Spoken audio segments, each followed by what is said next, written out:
Hello, everybody, and welcome to the COA podcast.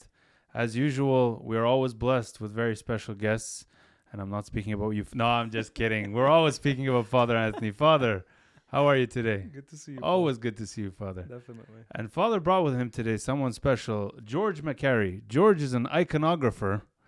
And I'm always very highly unqualified for every one of our topics. But this one, if you saw me draw stick figures, you would know that I am You're especially unqualified. especially unqualified because I couldn't even draw a stick figure cross. And you'd think that should be, That's kind of messy. it's not very difficult. So today, as you may have guessed, the subject at hand is iconography, something that is near and dear to the Orthodox Church's heart. Some of you may have some questions, and hopefully we can address them today because there's some controversy about how we treat and venerate icons and things like that. So hopefully we get to it. But first, I just want to give you a little bit of a background. You have a master in art history, right? Did I get that right? A master's in art history? Yeah. Yes. And you were basically you studied under a disciple of Isaac Fanus, who is probably the most famous iconographer in the Coptic Orthodox Church in modern times, right, Father? Yes, many years ago. Yeah. Yeah. Yeah. I mean, I don't know any other names, so he must be the most famous one because Isaac definitely, as far as modern iconography goes, he revolutionized quite a bit of it. So I think George has got some qualifications to be able to talk to us today, which is amazing. Definitely. And you work now in Ottawa, right, George? Yes. Yeah, Okay. yeah. Fantastic. So right off the bat, why don't you tell us what is Coptic iconography? What is the tradition of Coptic iconography? That's a really complicated question. Excellent. But I don't think it has to be complicated. It's simply the tradition of the creation of sacred art within the Coptic Church for use in liturgy, for use, in everyday life, whether it be monastic or in the city.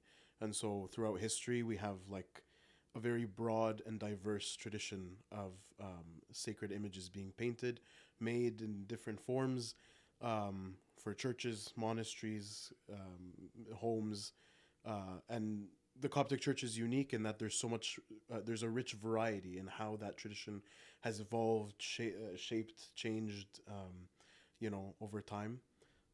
So it looks very different, as you look from period to period.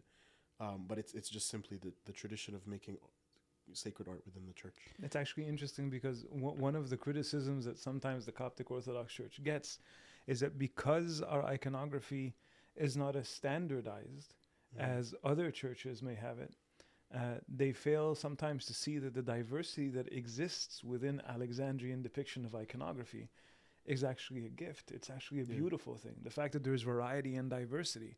You'll walk into one monastery where the icons might look very different from, for instance, the Hanging Church that is also like such an old and ancient and beautiful church. And you go all across Egypt, and I think you've done many pilgrimages to go see some of the sacred art in Egypt, right? Just one. Just one? Oh, you've done outside of Egypt, but you've been to Yeah. Egypt before. Just once, yeah. It's absolutely stunning to see the diversity. I've actually always wondered about that. Is there leeway for creativity? Is there is there a science behind it? Are there certain do's and do nots, things that you cannot change? How does that work? Yeah, that's a good question. Well, obviously, to create an icon, to create like a sacred image, is a creative act. Like you are creating something new. You are composing different colors and lines and elements together to communicate a certain image. So whether we like it or not, there is a creativity that is involved. There is like the creative faculty is being employed like by whoever is making it, no matter what. That degree of creativity is kind of what comes into question. But the creation of icons definitely has to be governed by the theology of the church, the dogma of the church, the liturgy of the church. These are all things that you have to make an image that is appropriate for use in the context of liturgy, in the context of worship, in the context of teaching.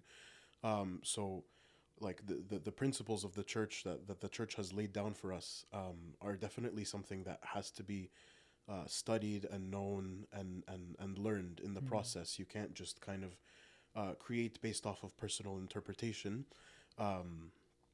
But you create in harmony or in parallel with the interpretation of the church. So like iconography is a form of exegesis, and is rooted in like the exegesis that is provided, whether it be patristic Please or... define exegesis for those of us who are not as smart as you in the room. Can you define it? Exegesis is basically the way by which you extract the meaning behind scriptural text, right? Okay. So it's what you extract, hence that suffix there, ex, what you extract as far as meaning when it comes to sacred text. So going there, actually, what is the relationship between sacred text and the liturgy and our icons? Because they seem to be kind of hand in hand almost. Yeah, so if like sacred, like if let's say the church fathers or liturgy is communicating how to interpret a certain text, the image does the same thing, but in visual form.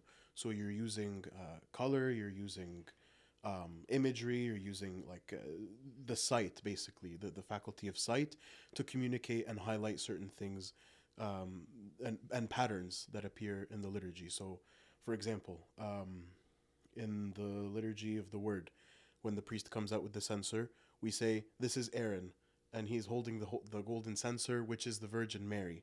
We don't say it's like, we say it is Aaron. You know, the priest assumes the role of Aaron, and the censer becomes the icon of the Virgin Mary. This is all things that we're accomplishing through sound, through music, through words, through poetry, and the icon does a similar thing. It'll place in front of you a certain image, and it will involve you in that image. So something that's important, like when you're looking at an icon, to understand is that you are never just a viewer.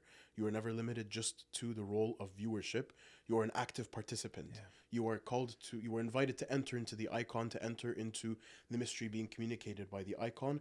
And the exegesis is not just for flat interpretation, it's for application for your life. You are a part of this story. You are the same way you would read the Gospels, you know, and you would ask yourself the question of, where do I stand in this story? What character am I? Who am I in this narrative? And like, what bearing does that have on my life? The icon does the same thing. So the church provides different avenues for us to understand, like, her rich wisdom through music, color, sound, the senses, all through mainly the moment of liturgy, but like also liturgy beyond liturgy. Mm-hmm. Can I actually, I'm going to do this a lot, forgive me, things are going to come up and I'm going to want you to explain it, because these are things that like blew my mind when I understood the depth and the beauty behind how we're expected to be able to participate and enter into dialogue almost with the icon. You just gave a beautiful example of how it is that you're not just a viewer, but you're also expected to be able to participate and enter into relationship with the dynamic of everything that's happening liturgically. Can you talk about the icon of the Sacred Supper, the Last Supper, and the positioning of the table and what that is supposed to mean to us? Yeah, so something we've always been taught traditionally is that when you look at the Last Supper, you'll notice that one side of the table is open. And so all of the apostles in Christ are gathered on one side of the table, and then the other side of the table doesn't have really any figures sitting in front of it. No one is necessarily facing their back towards you. And so you can read this kind of as like an invitation to join at the table, to enter into the mystery of the mystical supper, at the table. And like the Last Supper is placed right above the threshold between like the nave and the altar. And so it's kind of marking, like, the icon also functions sometimes as a location. It's saying, this is the reality of what is happening here. Christ stands here and breaks bread and invites you to like dine of his body and blood, you know, and receive it. So like the icon is a cue, like, to something that's happening that's very real in that space. It's not just decoration. It's not just something to retell a narrative that happened hundreds or thousands of years ago. It's something that's saying, this is what's happening now. This is where you are. And it pushes you to question, like, who am I in this situation now that I'm standing here? I want you to try to put yourself in my position where I'm hearing this for the first time, even as a priest. And then my mind immediately takes me to, I want you to zoom out of the back of the church doing liturgical prayer for just a second. In the Orthodox tradition, nobody is facing you when you walk into church. Everybody is facing God. So there you have the icon of the Last Supper, where Christ and the disciples are all there, and Christ is at the center of it. And right beneath that icon, you have the table of the Lord, the altar. The priest and all of the people are sitting on this side of that altar, and Christ is at the center of that table. It's a continuation into what's happening into the icon. So there's this movement from the back of the pews all the way into the sanctuary, which extends outside of time into that moment where the Lord instituted the Last Supper. And the icon is a part of all of this. It's so beautiful when you unpack it. I've just on the spot realized how vehemently underqualified I am to be asking questions in this podcast because I don't know enough. Had you not asked that question, I would have been really bothered not knowing the answer. But you gotta just help me here, George. And whenever stuff like that pops into your, just describe it, because I wouldn't have even thought of asking you that question. So I'm sure there's other icons. Father, please do your thing, because that's actually mind blowing. That's such a beautiful. Like that's the beautiful thing about Orthodox iconography. I find every time I ask a question or I learn something, I'm mind blown at how this is not just a picture, it's like a living art. It's part of the worship process. And it's not that we worship the art. It's not that we bow down to the art. No, it's like it's the meaning behind it, or the God behind it that is being depicted in it. So that's my next question, and forgive me because that's what I'm good at, is controversial questions. And there's a funny story behind this. So I was going to Father before we started, and I'm like, Father, where's it written again? You know, like you shouldn't worship images and stuff like that. And he looks at me with the most disappointment that a father can look at a child. And he goes, it's in Exodus. It's one of the 10 commandments. So Father, Exodus chapter 20, as you told me right before we came on, Verse 4, you shall not bow down to any image, right? Or worship any image. People probably watching this want to know the answer to that, because they walk into one of our churches and the priest is sensing and bowing down, basically doing what it says not to do. So can you explain that, clarify it, so that people can once and for all leave us alone and say, stop telling us, you guys worship idols. No, we definitely don't worship idols, and we don't break the second commandment. The second commandment can only be understood in light of the first commandment. The first commandment is, you shall have no other gods but me, right? I am the Lord your God. And then the Lord immediately says, you shall not worship any graven images. It's not because you're not worshiping another god or another idol that you should not also not worship the images of those gods. He's making it very clear. All of this is in light of this idea of paganism, the worship of things that are demonic or false gods.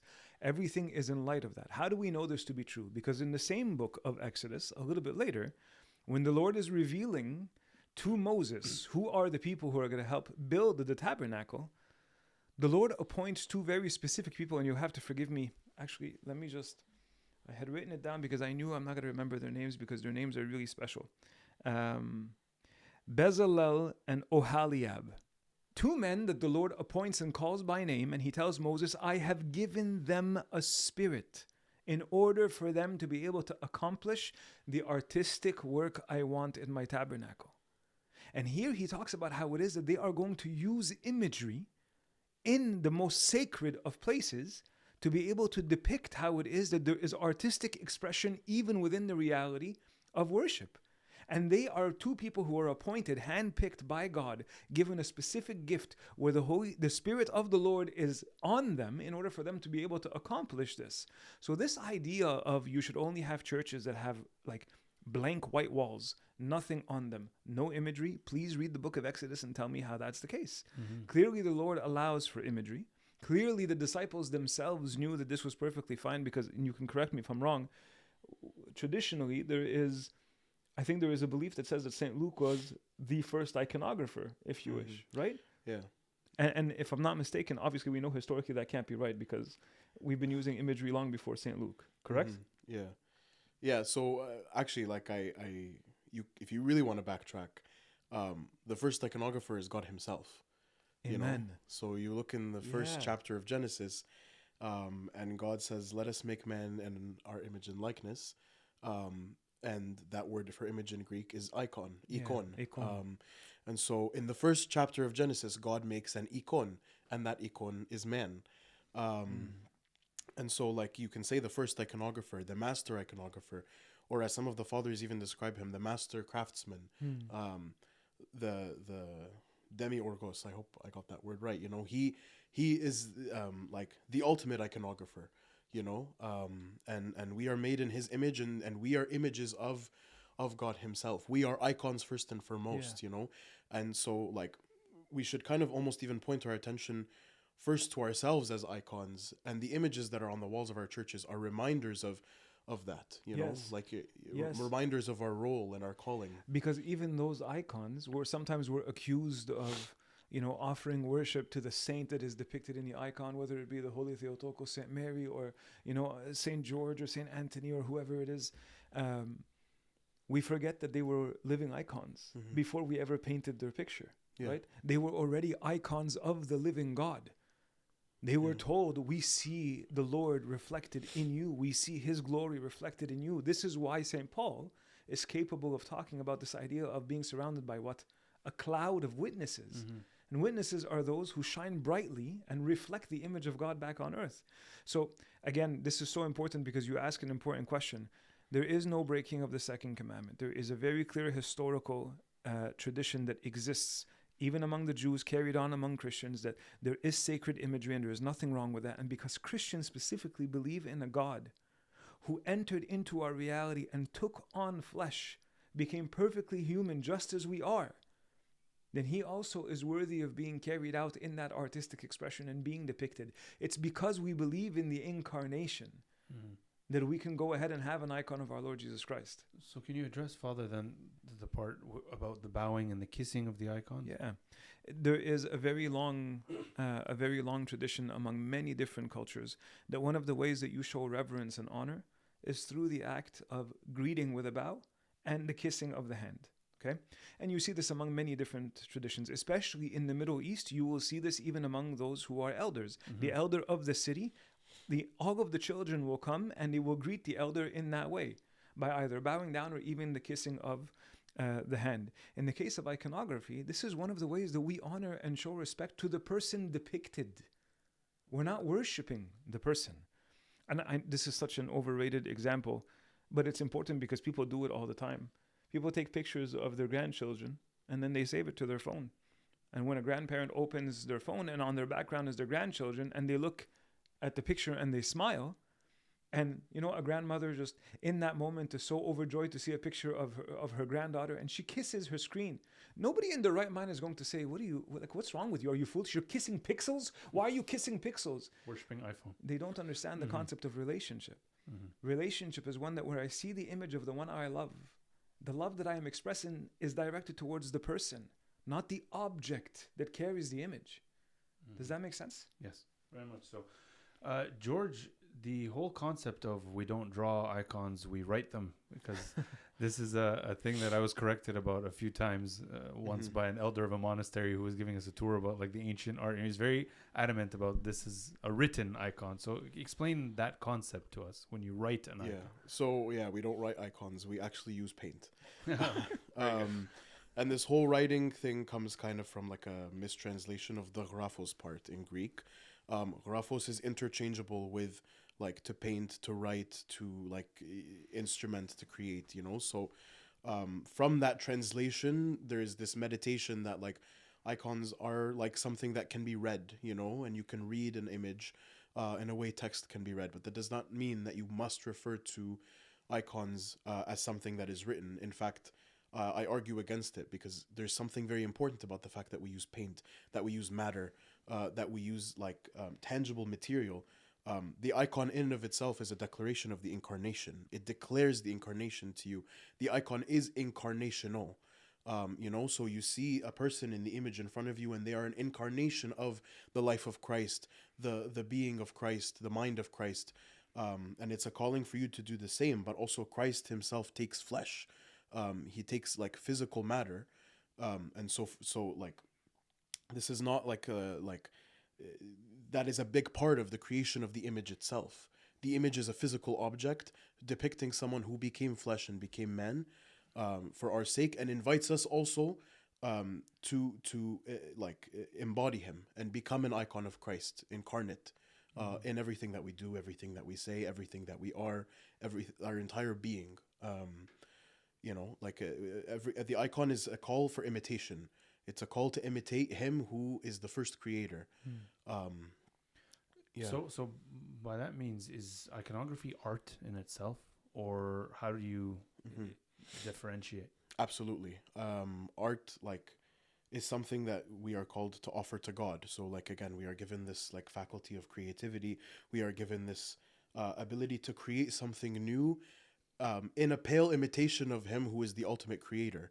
And so like art, like in our terms, we often imagine like can be in categories. Like there's secular art, and then there's religious art. There's the art that's in church, and then there's the art that's in museums. And I wholeheartedly believe that all of art itself is something that we should be offering to God. All of music in and of itself should be something that is offered to God. And so like we should be offering the best of what art can give. We should endeavor to create like the greatest of what we can offer. If you look at the two gifts of Cain and Abel, I always refer to this like example. Abel offers a gift of love, and Cain does not. And if you look at like one of the Syriac poets, I think it's anonymous, but one of this, or Saint Ephraim, one of them refers to like they kind of bring us into a dialogue with Cain and Abel, and Abel explains to Cain why his sacrifice was not accepted, and he makes it very simple. He says, "My brother, you ought to have given this gift with love. Like you are called to have given this gift with love." And even Saint Paul himself, I don't remember the verse exactly, forgive me, but he basically says Abel, through his gift given by faith, though dead, still speaks. And so you can see the excellence of this gift is not just because he gave one thing and Cain gave another thing. It's because he offered it with love. He offered it with faith. And it's the same thing we should do with art. We should take everything that we can learn about how to use color, how to use harmony, how to use like the skills that God has given us to create something beautiful. And we should offer it with complete and utmost faith, complete and utmost love, complete and utmost integrity, with complete devotion. And that's kind of what you're seeing in the pattern that's happening in Exodus. Like they're taking the greatest of the materials they can find, and God Himself is giving them a pattern to follow. Yeah. Imagine following a pattern given to you by God Himself. You're taking like a divine a plan that has been given to you, and you're taking all the materials, all of creation, and you're offering it back to like the Creator Himself. Like I think it's in one of the nativity hymns. We describe, like sometimes we've almost personified the different elements of the earth, and we almost describe Mother Earth as offering a cave to the child, and we offer this to the child, and we offer that to the child. And that's what we do in liturgy. We take all of the harvest, we take all of the books and candles and wine and flour, and everything has to be offered to God. And that includes art, that includes human creativity. And it's beautiful that in an iconography, the liturgical text that says, "We offer unto you from what is yours." Yeah. We take the pigments that are given to us from the ground. We take either the wine or the egg, and we mix it in to make the egg tempera. We take the boards that were hand carved out of trees. We then take the time to be able to take the gold and place it as leaf around it. We take the time to be able to take from what God has given to us, we repackage it and say, "We offer back unto you from what is yours." That is in and of itself what art was always supposed to be. It was never meant just to be entertainment for those who are the viewers. It was always meant to be an offering to God. And then God says, "I share the gift that you gave me with your brothers and sisters." So let me be the skeptic again with the annoying questions, Father. When people come to you and they say, Why the expense? Your churches are all filled with stained glass and beautiful paintings that may have incurred, big costs. And why do we do this? And they mock us and they say, there's poor people. Why don't you give the money to what is our answer about the importance of our churches reflecting beauty? The church is not only seen as a place where you gather for 45 minutes to hear, the priest or the pastor give you a sermon and then you go home. It's a place of healing. And healing happens at a level that is not only within what you hear at church. It's always been that, and all of you will remember this, growing up in church, what have they always taught us the church is? They give it the title of, it's the house of God. It's the house of God. And so when you walk into the Lord's house, when you walk into that area that was once considered to be and continues to be eternally the Holy of Holies, it is only fitting that every aspect of the church is an expression of His reverence, His holiness.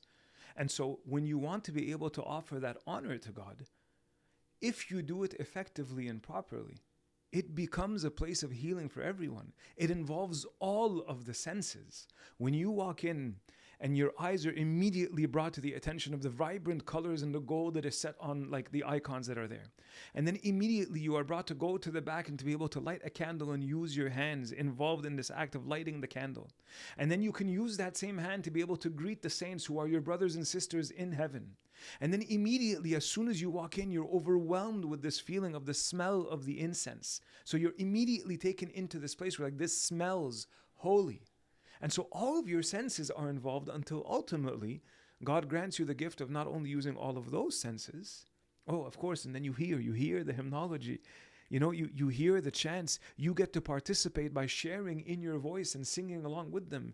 Even if you're off key, we tell you praise, it's going to God. He has auto-tune on, like he'll fix your voice. And then finally, by God's grace, we are granted permission to do what is scandalous. We are allowed to taste him. We're allowed to approach the altar, and now all of the senses are involved. So why wouldn't the house of God be invested in so that all of your senses can participate in this healing? So when people look at us and they say, but you don't need this, you don't need that. Okay, so tell me, if you had to offer to God, what would you offer? Would you tell God, well, seeing as how you're God and you need nothing, I offer you nothing? Okay, thank you. George, back to the nitty gritty now. Can you give me some of the technicals? What makes an icon an icon? Can anyone just, draw an icon? Like, what are the do's and don'ts here? Take us through, like, what are you learning exactly when you're studying? Yeah, that's a difficult question. Again, at the end of the day, icon is a Greek word that just means image. And so, like, instead of asking, is this an image or not? Is this an icon or not? What might be a more productive question is to ask, what is this an image of? And is this like an image, again, appropriate for God, appropriate for worship, appropriate for liturgy? Because once you get into, is this an icon or not, it becomes almost ridiculous. It becomes a ridiculous conversation. And who's setting the parameters? Who's setting, like, kind of the boundaries of that conversation? And so, like, what is an icon is more of like, you are an icon. That's the answer. Like, like, what is an icon of Christ is another question. Am I an icon of Christ?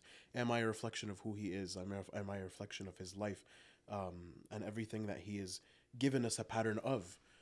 God gives a pattern to Oholiab and Bezalel in the Old Testament, but he also gives us a pattern in the New Testament. And that pattern is his very life, and he says, this is the pattern by which you become an icon of me, and you become like you enter into my life, like he gives us kind of like a blueprint to live. So yeah, I think you should we can reframe the questions. Sometimes people come and point at me, that's not an icon, and I'm like, it's quite literally an image. There's like, this is not productive. This doesn't do anything. So it's good to kind of rephrase. And then the other part of your question was... So, like, the parameters, like, what are the details of how you approach iconography in the church, for example? Because, I mean, there are differences, but when I walk into a church and I see the icon of the Holy Virgin Mother or of John the Baptist, there are similarities. I feel like there are, like, do's and don'ts. Who sets that up? Like, how do you learn that? Yeah, so speaking of patterns, like, if you look in our rich history... in the Coptic Church specifically, from its earliest centuries until now, you will find patterns. You will find that there are specific things that are emphasized, specific things that are repeated, and with time, they almost become implicitly codified. They become something that is not necessarily canon, but is something that you can identify, this is important. So as iconographers, we look in different places. We look, again, like I was saying, we look in the liturgy, we look in patristic text, we look at exegesis, we look at the Gospels, of course, themselves, and Scripture, but we also look at our history. And we look at historically through the monasteries and the churches, what are the patterns we can find? Oh, in the altar, they put these images. They paint these images in this way. This is an element that recurs in every single one of these images. Why? It must be important. Sometimes we'll, like, hit a wall and we'll come across an element that might not be relevant to us because historically over time it was relevant and then lost its relevance. And then we do the research, we do some digging, and we find out, oh, this actually is this and this is this. And it gives us a frame of mind of understanding how the people who made these images historically used things from the world around them, used their creativity, used kind of like their personal and lived experiences, and infused all of these things together into like the grand scheme of the church itself. Never, never, never should you look at an icon as something that is individual, like a single standalone object. Never. That's the wrong, like you've completely decontextualized and ripped the icon out of any potential that it can communicate to you. The icon is always meant to be relational. It's meant to be relational to you. It's meant to be relational to the space, and it's meant to be relational to the ritual that's happening as well. And these are all considerations that we need to keep in mind as iconographers. So we have something called programming. We call, like, not like computer programming, but we have iconographic programming. And programming is basically the way we will assemble images together to create a specific, to communicate a specific theme, to communicate a specific direction at which you should point your sight, your attention, the posture of your heart itself in prayer. Something I'll tell churches or projects when working with them is like, what I'm making for you should never be the end goal. It should never be the end focus. It should never be, I went to liturgy today and I stood in front of this icon and I looked at this icon and then left. It's not the point of your focus. When we say look towards the east, you're not looking towards just that wall that's on the eastern wall. You're looking beyond that. Like you are looking beyond, like to the second coming of Christ himself, to the arrival of Christ within your heart in the Eucharist. Even in our tasbihah, we say, we sing a hymn for the Virgin Mary, and we say, "You are the east, towards which the righteous look with happiness and joy." And if you look at all of our history up until the last last 100 years, maybe, the Virgin Mary was always placed in the apse. She was always in the eastern wall of the church. She is the embodiment of containing Christ within her and us containing Christ within ourselves through the Eucharist. She is the east that we look towards, in which we unite with God fully and are in communion with him, And so the image is not just that St. Mary is there, but she's pointing to a greater reality of we are all called to have Christ within us and to unite with and be in communion with God. So that programming, things like, like an icon of Christ, you could see like a cross in the halo, or the dove, the Holy Spirit, depicted as a dove, things like that. Those are historically based things that have always been present, and then we've kept them kind of as tradition. Yeah, so you'll see a lot of things like within the icon that, again, it's a visual system. It's a visual language. So we'll use different elements, different cues to point your attention towards like the greater narrative. So, for example, the cross in Christ's halo has always just been used to demarcate that this is Christ. This is, and if you look at even the catacombs, it wasn't just the cross, but sometimes it would be the Cairo, like it would be like literally the anagram of his name. So they're just putting his name in his halo to say this is Christ, or again, the cross is like to differentiate his figure, to say this is just the figure of Christ.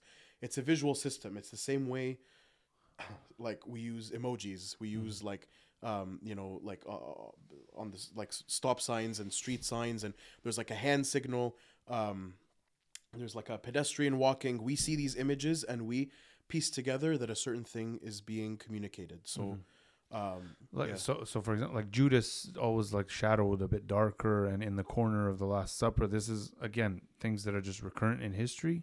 Yeah, it's also like again, like you're called to look at the bigger picture. For example, I was telling you in the icon of the Last Supper, they're all facing you. They're all inviting you. They're all making eye contact with you. So if you have one figure who's in the corner, who's not making contact with you or Christ, you deduce that there's something wrong about this figure. There's something that is not to be identified with this figure.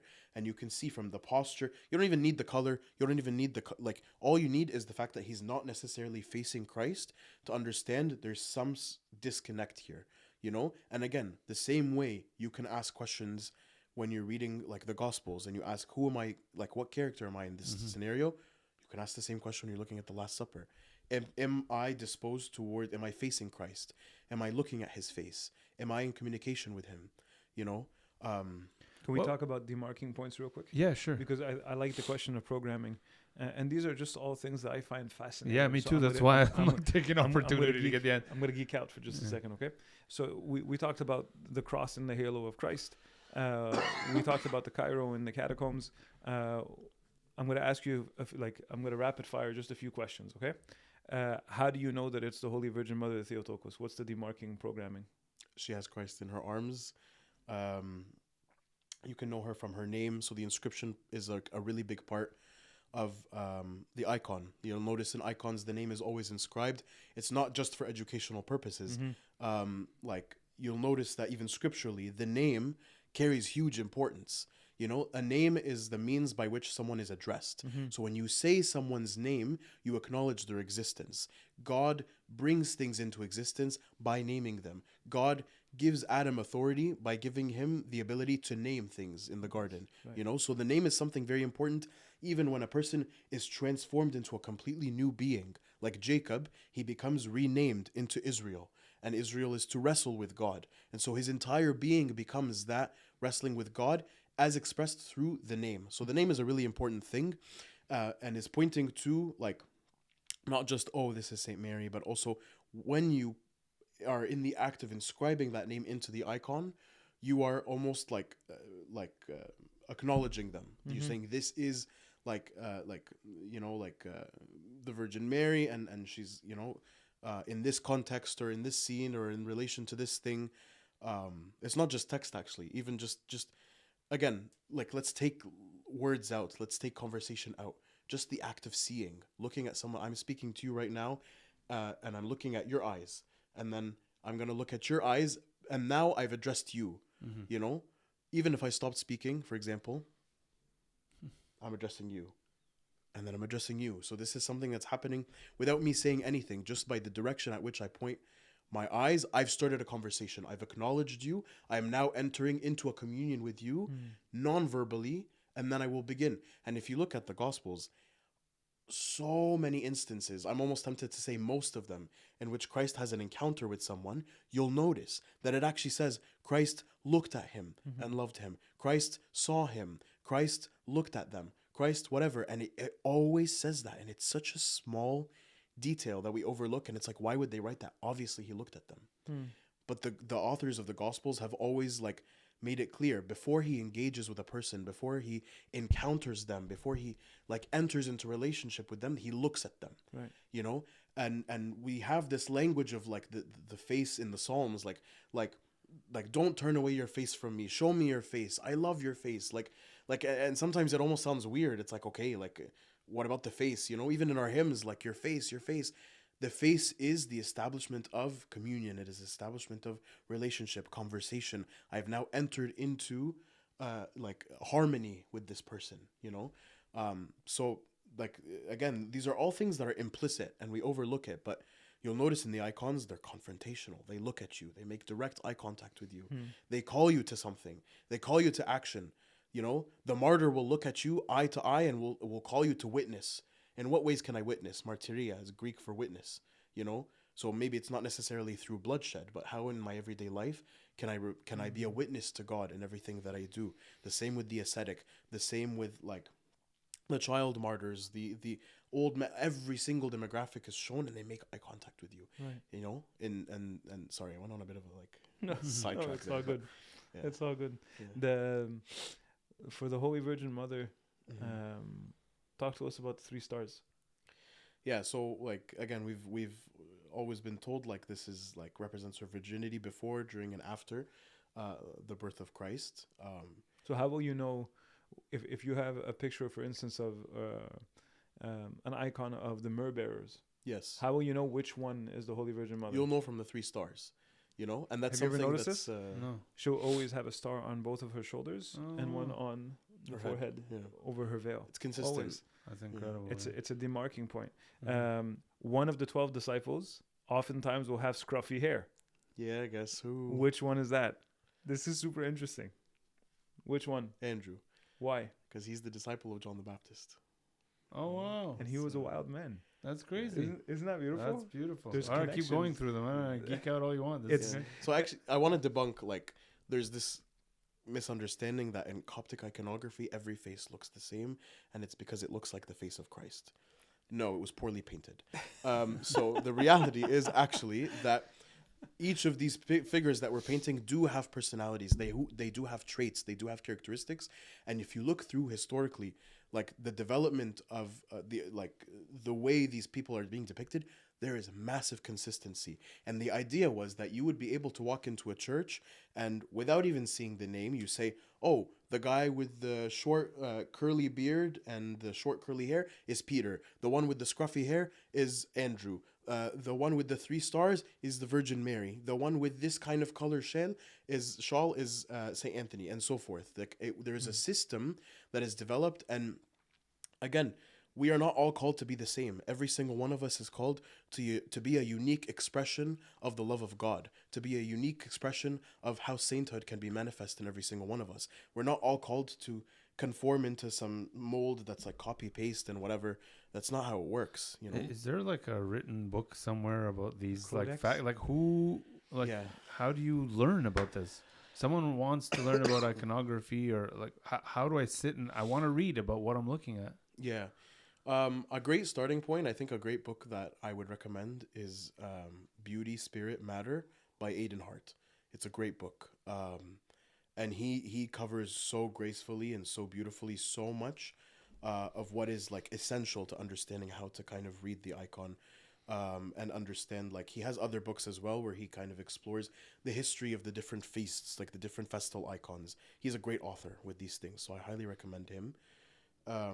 But even within our own like tradition, you'll find every here and there.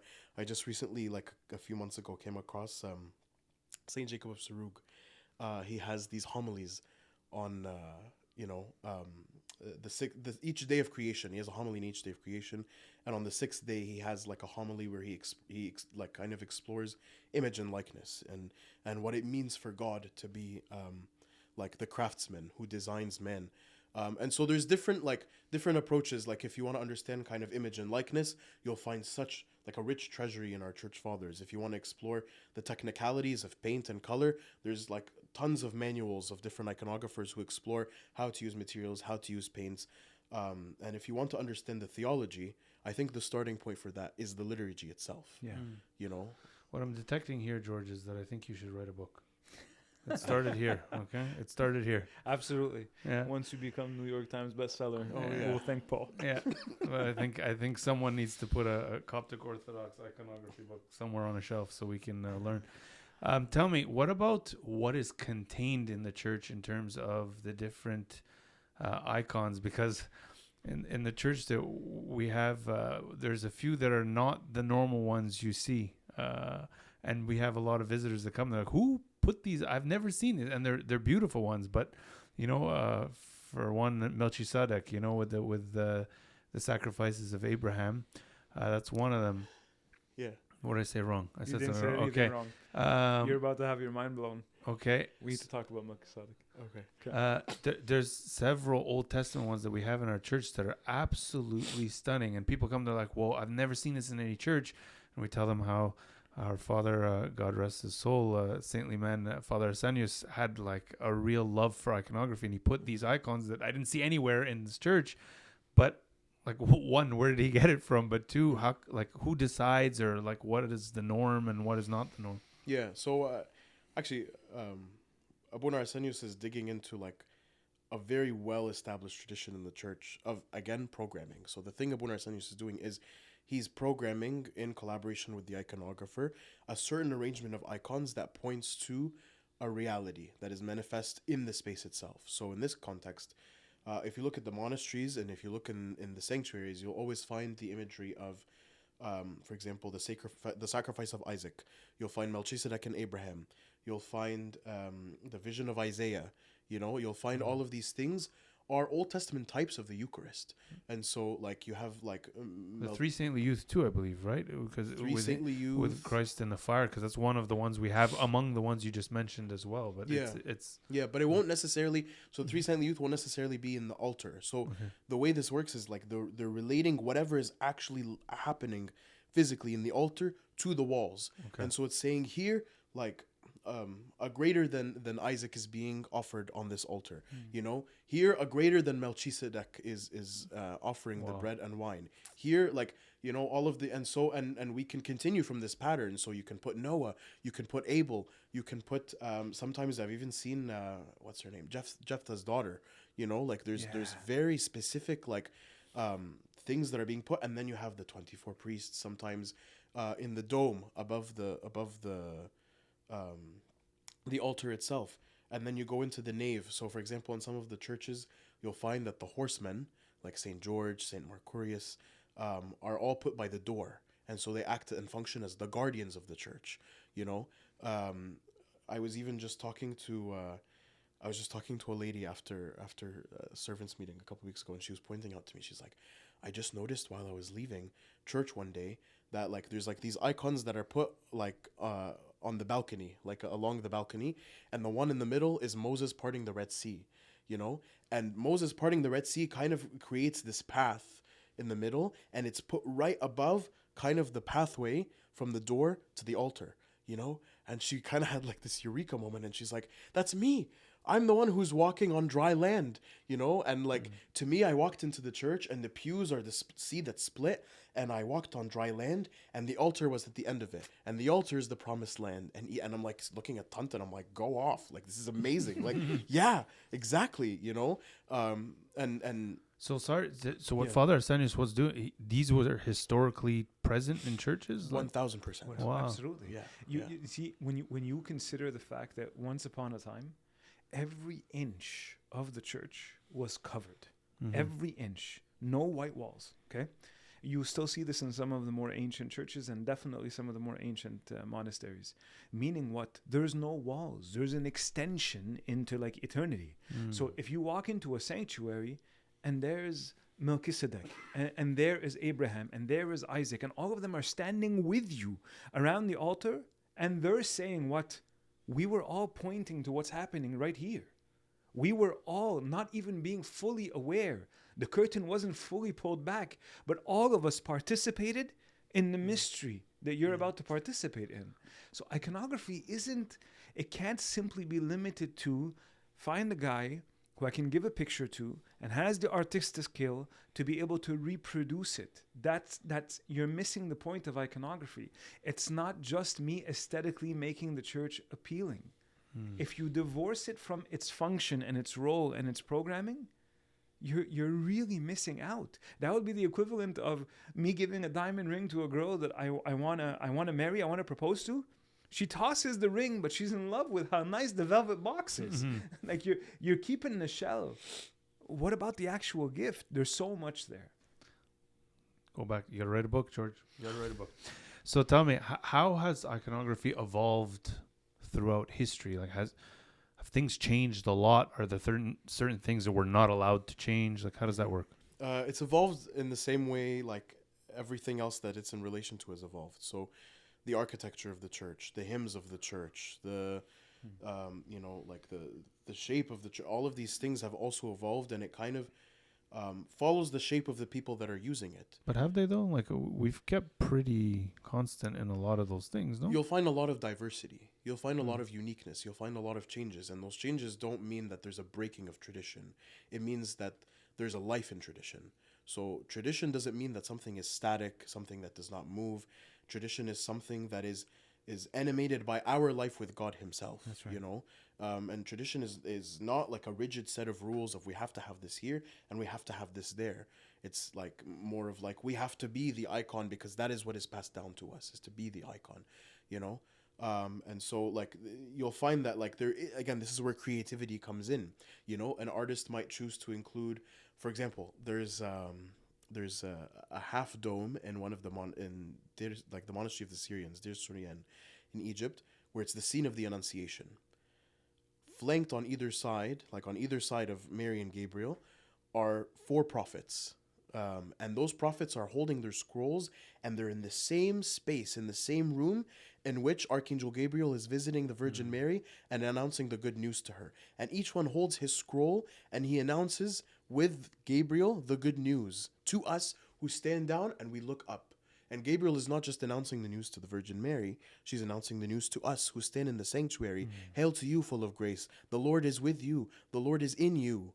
The Lord is being given for you and for many, you know, and that's something creative. Like, you won't see like that same annunciation before, and it's rarely been done again. It's a unique composition, but there's nothing made up about it. There's a great reality here that, again, like Abuna was saying, the prophets are all pointing to something that is real and is beyond the confines of time and space. And another church in Old Cairo, for example, you have an icon of the Nativity, you know, in the hanging. I think it's in the hanging church in like a chapel, on the side chapel. And me and my colleague, like Kiro, like we always used to look at it and be like, that looks like Joseph. There was like an old man standing there. We were like, it looks like Joseph, whatever. And then we looked at the scroll that he was holding, and we realized that it's the prophecy of Isaiah. And then you look closely and you realize, wait, this is Isaiah standing in the manger next to the Virgin Mary, and he points at her and he says, the Virgin will give birth to a son and shall call him Emmanuel, God with us. God with us on the altar, God with us within me, God with us in the body of Christ. And it's something that, like, there's a pattern here where you're putting prophets in New Testament scenes, you know, so that's something that keeps reoccurring. But which prophets you're putting and in which scenes and how they're being put is something that is being done creatively and is something that is changing, you know. And as an iconographer now, I can start to recognize a pattern of, okay, like, I need to understand that there is a single fabric, a single narrative, a single reality that everything is being woven into, and I can be creative in that I am respecting that fabric. I'm respecting that narrative, you know. But I can communicate it in ways that are unique. You know, sometimes a specific parish wants to emphasize certain things.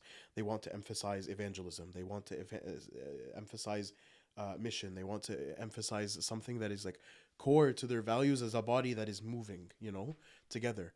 And so we'll choose icons that reflect that certain thing. One church might want saints that are related to this. One church might want scenes that are related to that, you know, and it follows kind of the shape of how the heartbeat of the parish itself. Tradition is something that is alive, you know, tradition is something that is living, and tradition is something that we are all called to enter into and participate and be part of, you know. We are adding to a tradition that, you know, hundreds and thousands of minds have contributed to before us. And that includes the prophets, and that includes the saints, and that includes the people that are on our walls. I am in the same, I wholeheartedly believe when I stand in the church and I see these holy people around me, that I am standing in the same space with them. Have you seen an effect or of computers and technology and AI and all that on iconography today? Like, has that messed with us a little bit, or? 100%. That's a really also tough question. It needs its own, like, I think we need to tread lightly. I think we need to think really carefully about how we use, you know, like these things the same way we would think about anything that is meant to be an instrument, you know, or meant to be an aid, or meant to be something that can assist us, you know. So, like, in regards to AI, like something that we should be really thinking about is like the process of creation. To create something, what does that mean? To be human, what does that mean? To see, what does that mean? To learn, what does that mean? To be disciplined, what does that mean? To have virtue in creating something with integrity and honesty and wholeheartedness and faith like Abel and love like Abel and devotion like Abel, what does that mean? And what does that look like when I'm using AI? You know, if I'm coming and I'm employing AI, and let's say AI make me this thing, and I go and I plaster it in the church. Where is the gift of Abel in this? Where is the gift of love in this? Where is the virtue in any of that? We've taken something that is such a special gift from the church, and we've reduced it to something that we check off of a checklist. A church has to have these pictures, and so we found the fastest, cheapest, quickest way to do it, and we've just plastered it up. What have we done to, like, that's a tradition that I think we should avoid breaking, you know? Like, the tradition that I think we should be looking at is the tradition of devotion, the tradition of love, honesty. There's such a dishonesty sometimes in how we can use, one example, there's I saw a post recently of a church in Old Cairo, and like if you look at the churches in Old Cairo, there's like these wooden trusses that hold up the ceiling, and they're like maybe like I don't know, like 30 feet, 40 feet into the air. Like you wouldn't see it with your naked eye. And someone was saying that like they showed these pictures of these beautiful crosses that are carved into the trusses of the church, with patterns and text and whatever, and you would never see it with the naked eye, but it's there. That is honesty. That craftsman sat there and he carved with his whole devotion and with his whole heart these beautiful crosses and these beautiful patterns, knowing that someone may never ever see it, but he knows. And so there's a beauty there in that the person who's creating this thing is entering into like a beautiful harmony with God himself, who calls us to use the creativity he has given us to glorify him and to see the dignity of man that he has given. And so we're losing out on all of these things, and it's all happening so quickly because we're not taking a moment to, I think, assess the repercussions of these things, And how do you feel about copies of images that are already painted? Like that's a different story, right? Like a print? Yeah. Like there's the famous ones that we've talked about, Isaac Fanus, or like the people have them, they're like copies of them, because they can't get him to do it, or it's, Yeah, no, I think copies are great because they're a reproduction of something that's actually already been made, something that's actually been like it's real. It's something that exists. This icon exists, I think we should definitely have conversations about how like the widespreadness of how we use prints changes the way we see art and treat art and understand art. But I think like, again, if prints are a means by which we can fill our homes with images that point us to Christ and like the pattern and the life of Christ, so be it. In the context of churches, I think it's definitely something that can be used temporarily. In fact, I encourage it. If a church wants to do something well, but they recognize that that's going to take some time or it's going to take some money, then by all means put in prints and use them for as long as you need to get something that is proper, to get something that is thought out, to get something that is like made with love, offered with love at the altar that you've placed there, So again, it's a question of like, how much space do you give to these things? How much space are you giving to AI? How much space are you giving to technology? How much it applies to anything. It doesn't just apply to like the new stuff. It's like, how much space am I giving to my phone? How much space am I giving to, like these are questions that come in when you're talking about like cheating or you're on exams or what's happening to my process now of honesty and devotion and integrity and offering to God my studies and whatever. There is something to be said, I think, about how there can be no room for anything artificial in anything that is liturgical. You can't. As soon as you introduce something that by definition is artificial, and I know that the word artificial has at its roots this idea of what is an artifice, something that's supposed to be an artistic expression, but artificial intelligence specifically is there intentionally to cut out the human being. There is nothing that cannot come forth from the human being that the liturgy is capable of cutting out. The human being has to be at the center of it. And so if we're simply choosing to go back to what George was saying, the fastest, the most economical, the most like, again, it's all about convenience for many of us who are consumers. And so if I can cut out the iconographer who wants $50,000, $60,000 to give me 6 months of his life in order for him to be able to finish this, then I would much rather be able to click a button, tell it to give it to me in high resolution, get it printed somewhere in China, and get it shipped over to me, and I just cut out 40 grand, and I could do this all on my own. But in so doing, you've created something artificial. So what would be the difference then if one of my parishioners comes to me and says, Abuna, it's been very difficult for me to leave the house, so here's what I'm going to do. I found an online video of a priest praying the liturgy. I'm going to play it in the background, but I'm going to make sure to set out a plate that has bread and wine.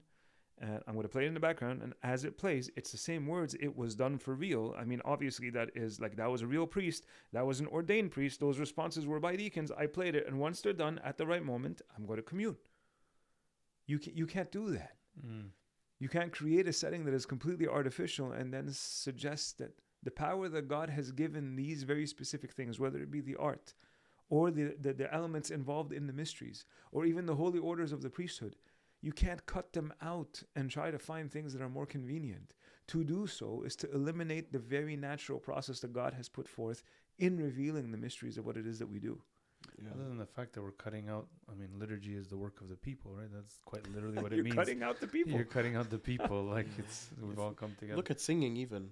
No one would think twice if you're to like play the play a recording and then you just go, shh, everyone Well, as a stop. deacon, I've thought of it. Everyone be quiet. We're going to use auto-tune. We're only going to pray this liturgy prayed by so-and-so in 1985 in a cathedral.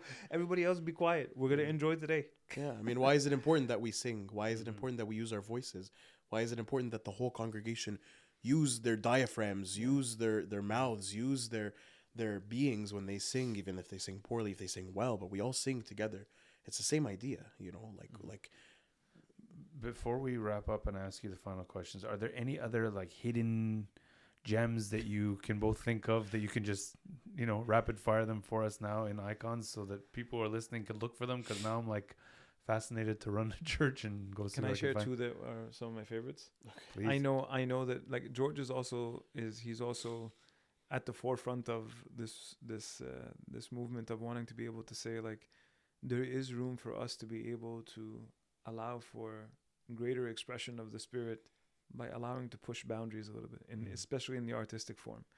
Are you a rebel, George? You're a rebel iconographer. Right? All artists are. They're so difficult to deal with. He seems nice right now, but try taking He's him a home. rebel, huh? He's very different. Okay, I'm starting to understand. All right, go ahead. But there is something to be said about how it is that like the spirit that George talks about is very clearly found in the church. He just gave us a great example of how it is that just 100 years ago, who was in what we typically call the bosom of the Father, Hudn al-Eb. Yeah, same It wasn't the Lord Jesus Christ sitting on the throne. It was the Holy Virgin Mary Mm-hmm. and the child Christ always in her womb or always in her lap, right? And so today, if you try to put the Holy Virgin Mary, people will say that's not traditional. Actually, you're wrong. Actually, one of the oldest churches, Hagia Sophia. It's the most beautiful. Of course, I but guess, even in Coptic tradition, there's monasteries that have this. Really, yeah. So there's something to be said about how it is that people misunderstand. It's what we are accustomed to today, people think has always existed. I'll give two examples because I think this is really beautiful. I love these meanings, especially when I found out in the traditional Orthodox icon of the resurrection, at the feet of Christ, as he's pulling out Adam and Eve from the tombs, at his feet there are two doors. What are those doors? I don't know. So you know how it is that the Lord says in the New Testament, the gates of Hades will not prevail against him? Those are the gates of Hades at his feet, right? He kicks them down and he saves the captives. And you'll never pay attention to these little things, Yeah, but it's so they important. were basement doors, but I don't know whose basement it was. Yeah. But how can you configure, like, you know how you can find out? How? From the doxology. Yeah, You know, he has crushed the gates of brass. He has cut us under the bars of iron. absolutely. He brought out his chosen ones with rejoicing and joy. It's so. And then you look at the beautiful. icon, you're like, I see it. there it is. I see it. He has cut the gates of brass, and underneath, it's so beautiful. Underneath the feet of Christ, you'll sometimes also see a depiction of the angels binding up Satan, right, in Hades. And you have these shackles that are left over on the ground and skulls and this and that. The other one that I think is absolutely beautiful, and the feast is coming in about a month, the Feast of Theophany, in the baptism of our Lord Jesus Christ. There's a reason why the church calls that feast Theophany, the revelation of God, right? And in that picture, for those who are paying attention, Father, Son, and Holy Spirit are depicted there, right? You see the Son being baptized by John, and at his feet in the river is a serpent that is being crushed. He's crushing him in that baptism. And then you see the Holy Spirit descend as a dove. And then you have the voice of the Father who says, "This is my beloved Son," in the form of that squiggly red line, right? Yeah. I mean, it actually should be a hand. Yes, the handless blessing is always the depiction of the so Father. the hand, like, we always get kickback for the hand, and like, you can't show the Father's hand, and it's the Father's hand, and whatever. So then I usually ask the person, okay, when you see a stop sign, whose hand is that? And they just go, it's just a hand. And I'm like, okay, well, what does the hand signal to? And they're like, it means to stop. Once I see this, it means stop. If I come up to you and I go like this, it means stop. It's a hand signal. It's not any specific person's hand. It's just a pointing to. So again, that's one of those devices that in iconography, if you see a hand, it's not the hand of the Father. The Father like did not take flesh. It's not the hand of the Father. It is a hand gesture that is pointing to blessing or pointing to speech, and it's like meant to be interpreted in that way, you know. And we can understand that. We don't have. Sometimes they're like, oh, but that's an outdated whatever, and I'm like, we use emojis, we use stop sign. Like, this is not new, you know. It's not We've new. always used imagery. Yeah, we always use images in this way. So Tell me something. This is just like off, like out of kind of. Now I'm just curious, but you know how in the Catholic Church, art was affected very much by the times, because they would go to the most famous basically artist at the time and tell them, come, draw this church or whatever. So it was based on the kind of art that was prevalent at the time. For example, Sistine Chapel, you have like one wall that's so different from the other wall, and to the point where apparently Michelangelo it was Renaissance, so everyone was nude, and then the Pope at the time was like, how can you do that? So he went back and put clothes on everybody, but do we have that in iconography in the Orthodox Church, where history, whether it be occupation, whether it be times of persecution, has affected the art, or have we always stayed kind of tight? 100%. Like you'll see, this one's cool. In Egypt, in specific times of like the Fatimid period, for example, specific Islamic periods, you'll see that like if you go to the monastery of St. Anthony and you look at the paintings, they're from the 13th century, and so you'll see like the horsemen, like the martyrs, like Saint George, Saint Mercurius, Saint Victor, whoever, are dressed in the attire of like a Fatimid military like men, kind of, or exactly, like they're dressed in the military attire of the time, Or if you look at some churches, you'll notice that like the woodwork that's being carved is in the style of like the palaces of the caliph, for example. And sometimes if you look historically and you dig, you'll find that the workshops that made all of these things were common. So the same woodworkers that were skilled were making the doors and woodwork and carvings for the palace of the caliph, for the mosques, and for the churches. Oh, wow. And there's different things that change though. So like once you look at the churches, then you get stuff that's more figurative. Then you get stuff that's maybe like has Christian imagery embedded in it, But it's all like influenced by like the shape of the society that's producing it, and the culture of the society that's producing it. And there's a lot of problems with the Renaissance, and like kind of like the humanism of that time introduced a lot of issues in how art was used in like the sacred context. But they were onto something when they were bringing in the best of the best for their art. They were bringing in the brightest minds. They were bringing in like the people who were the most innovative, the people who are literally putting their blood, sweat, and tears into making the most refined, most perfect. I don't know if you've ever seen on social media like those posts about like Michelangelo in his statue of David included this specific muscle that only flexes when he holds his hand, and it's like incredible. Like here you have Michelangelo, who has incorporated like science and anatomy and biology and art and physics and everything into this single statue of David, and he's given it its all. Why should we do anything different? Like why should in the Coptic tradition a Coptic iconographer not put their all into everything that they're doing? There was even a movement in Paris, like if you've ever heard of Picasso and Matisse and like these really famous painters and artists and stuff. There was a movement of these Dominican friars who used to go and they used to find the world's greatest artists, and they'd come and take them and be like, come make art for us. Come make art for our churches. We only want the best. We only want the greatest. We only want the greatest of art in its totality to give to God. And I think there's something very admirable about that. And like, if you look at even the general history of Christian art, like there are remnants of like the Christians took the art of the empire and transformed it into the art of Christendom. So like the kind of the principles of how you depict the emperor became applied to how you depicted Christ. The principles of how you depicted like an emperor who's coming back victorious from war now became the composition of Palm Sunday, and like when you look at this early Christian art, like you find a pattern.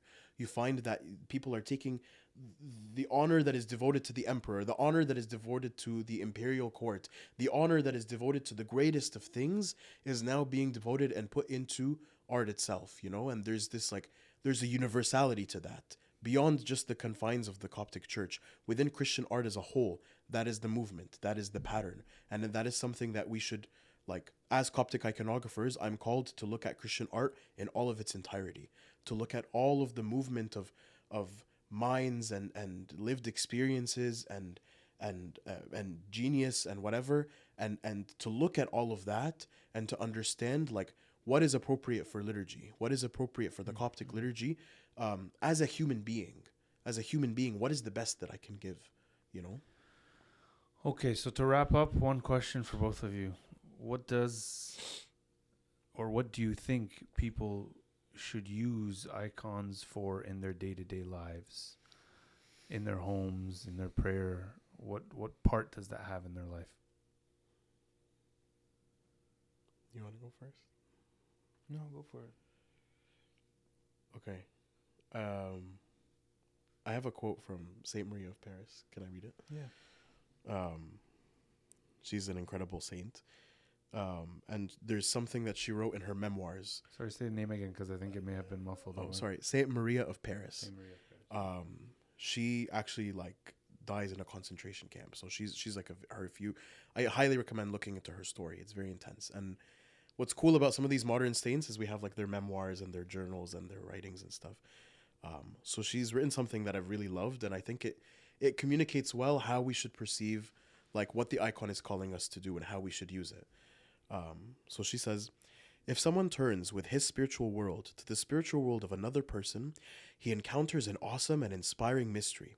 He comes into contact with the true image of God in man, with the very icon of God incarnate in the world, with a reflection of the mystery of God's incarnation and divine manhood. And he needs to accept this awesome revelation of God unconditionally to venerate the image of God in his brother. Only when he senses, perceives, and understands it will yet another mystery be revealed to him, one that will demand his most dedicated efforts. He will perceive that this divine image is veiled, distorted, and disfigured by the power of evil, and he will want to engage in battle with the devil for the sake of the divine image. I think whenever you see an icon, whether you've put icons in your wallet, on your keys, in your car, you know, like whether it's hanging in your kitchen, in your office, icons are everywhere. You can surround yourself with icons, but you also need to remember that you are surrounded by icons in your brothers and sisters that are around you. They are the icons of God as well. They are made by the great craftsmen.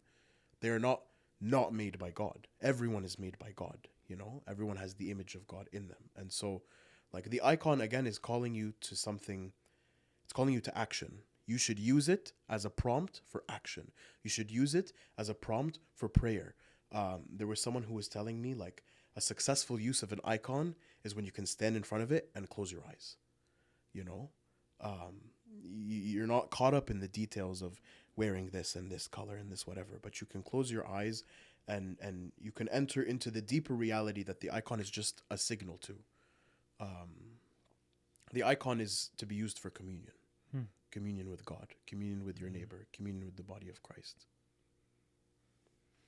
I think in the day-to-day, it would be really wonderful if people understood, you know, what George was unpacking today. This idea of the icon is meant to be able to call us to something that is greater. It extends outside of the actual frame of the icon, and you're invited to be able to participate in whoever it is that is depicted in that. So when I have an icon of St. Mark, he's telling me evangelize. Be willing to be able to spread the gospel, as I did.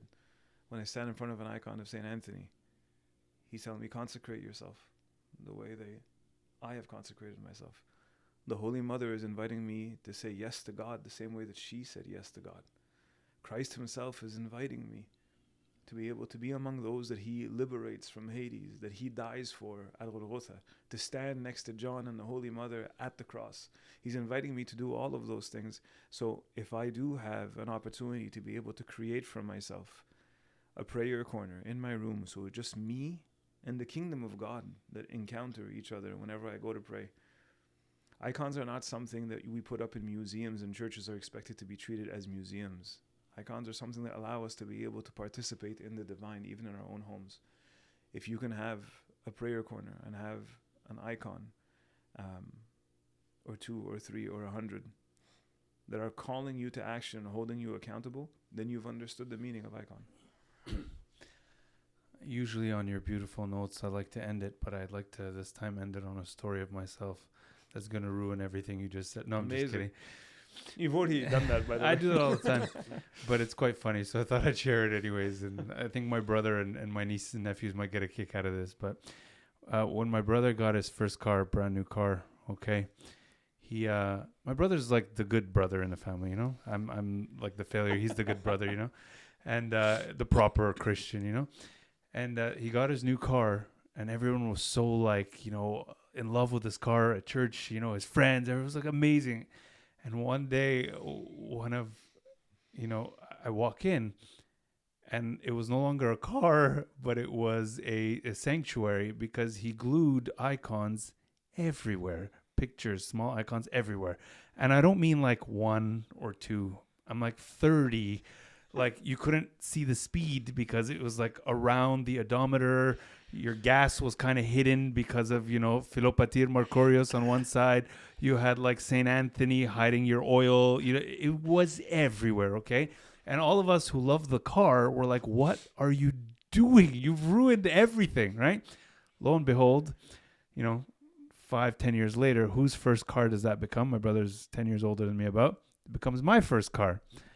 And now the icons, who's going to be the guy to rip out icons, right? You're not going to be the guy who ripped out icons. Already I'm the bad brother. I don't want to be the guy who ripped out the icons. So I left them there. But now they're like faint. So you can kind of almost tell who the saints are, but not. They've been there for forever, right? And every friend, I still remember going to high school, like CEGEP and university. They're like, who are these dudes you got pictures of? And I'm like, do not mock the saints. Okay? Do not. They're like, but we can't even see them. And I'm like, my brother put them there. I'm not taking them down. And the one funny thing that I found is their presence was very real all the time. It made it very hard to speed or listen to rap music when I was young, because you can't, you know, it's very difficult. You have the evangelists and you can't play, you know, like some ridiculous stuff on your radio, but it made it very real that they're there all the time. And to me, that's what icons mean. It's to help me remember these are the cloud of witness, as Father was saying. They're with us at all times. And walking into the church, it's not just images. Their presence is very real, but we need to see to believe sometimes. And that's what these icons help us do. So just a funny story to ruin everything good that Father and George said. George, it has been a wonderful, mind-blowing experience to have you here. You got to get working on that book. It's going to be a long book, though, because you got to go through all the stuff we talked about. But we look forward to it. And thank you so much for coming today. It's been Father, a pleasure. it's always beautiful to have you. Thank you so much for joining us. We'll see you again next time.